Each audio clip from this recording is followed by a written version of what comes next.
भारत के अलग अलग कोनों में अलग अलग नाम, अलग अलग परंपराएं, लेकिन सवाल सिर्फ एक ही समय पर पूरे भारत में इतने पर्व क्यों? कहीं लोहड़ी की अग्नि जलती है तो कहीं पोंगल की हांडी उबलती है, कहीं पतंगों से आसमान रंगीन हो जाता है तो कहीं खिचड़ी दान से पुण्य अर्जित किया जाता है। असम में माघ बिहू, दक्षिण में भोगी और पूरे भारत में मकर संक्रांति। ये सभी पर्व हैं पर एक ही बात कहते हैं, प्रकृति के साथ सामंजस्य, अन्न के प्रति कृतज्ञता और परिश्रम का उत्सव। जब किसान की मेहनत खेतों से घर तक पहुंचती है तब भारत उत्सव मनाता है।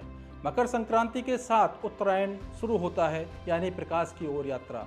हमारे शास्त्र कहते हैं उत्तरायण यानी कि सकारात्मक ऊर्जा, अंधकार से प्रकाश की ओर यात्रा, अज्ञान से ज्ञान की ओर यात्रा। इसीलिए दान का महत्व है। स्नान जब तब किया जाता है, अग्नि जलाई जाती है, लोहड़ी भोगी।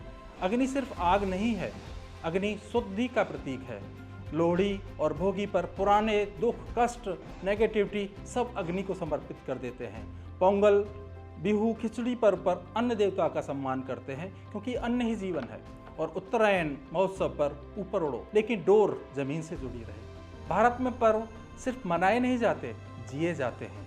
यहाँ धर्म, विज्ञान और आध्यात्म तीनों साथ चलते हैं। इसलिए नाम अलग हैं, रीति अलग है, लेकिन भाव एक ही है।